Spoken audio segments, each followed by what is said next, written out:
કચ્છના દરિયામાં નશાનો મોટો પર્દાફાશ 1000 કરોડથી વધુનું 118 કિલો ઝડપાયું કોકેઇન એટીએસ કોસ્ટગાર્ડનું મેગા ઓપરેશન 4 લોકોને કરાયા રાઉન્ડ અપ જહાજ પરથી અટકાયત કરાયેલા 2 આરોપી તાંઝાનિયાના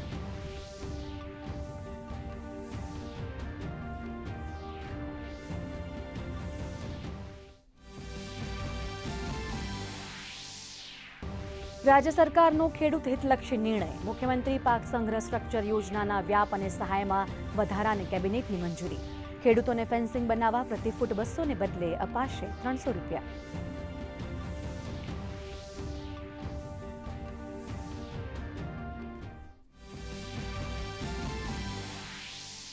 વિકાસ કાર્યોમાં વિલંબને ટાળવા માટે નવી એસઓપી બનાવવા મુખ્યમંત્રીનો આદેશ સ્વચ્છતા હી સેવા અભિયાનને પાયાના સ્તર સુધી મજબૂત કરવા પંચાયત સ્તરે અલગ હેડ ઊભું કરવા અપાઈ સૂચના નગરપાલિકાઓમાં વૃક્ષારોપણ માટે ફંડ ફાળવવા શહેરી વિકાસ વિભાગને સીએમની તાકીદ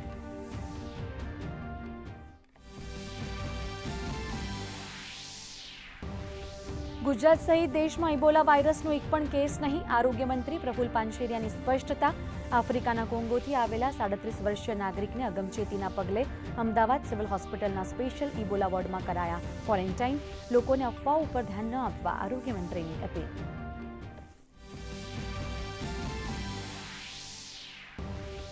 રેશનિંગ વિતરણ પ્રણાલીમાં મોટા ફેરફાર કેબિનેટે સાર્થક પીટીએસ યોજનાને આપી મંજૂરી આગામી 5 વર્ષ માટે 25,530 કરોડ રૂપિયાની ફાળવણી 81 કરોડથી વધુ લાભાર્થીઓને મળશે લાભ કેબિનેટમાં ભીષણ ગરમીથી રાહત અપાવવાના ઉપાયો ઉપર થઈ ચર્ચા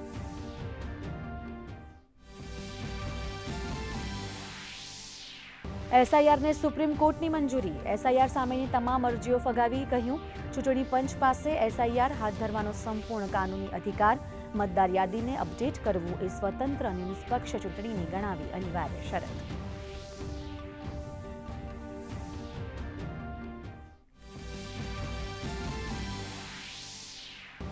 આસામ વિધાનસભામાં ઐતિહાસિક યુસીસી બિલ બહુમતીથી પસાર ઉત્તરાખંડ અને ગુજરાત બાદ યુસીસી બિલ પસાર કરનાર બનશે ત્રીજું રાજ્ય આસામ બહુ વિવાહ પર પ્રતિબંધ લિવ ઇન રિલેશન નોંધણી અને જનજાતીય વર્ગને બિલમાંથી મળશે છૂટ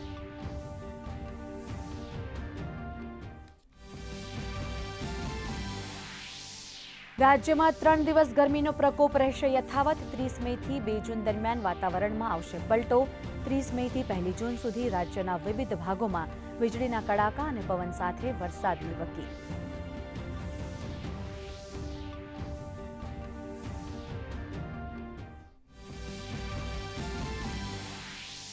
અને આઈપીએલમાં આજે હૈદરાબાદ અને રાજસ્થાન વચ્ચે ક્વોલિફાયર 2નો મુકાબલો ગઈકાલે ક્વોલિફાયર 1માં બેંગલુરુએ ગુજરાતને 92 રને હરાવી ફાઇનલમાં કર્યો પ્રવેશ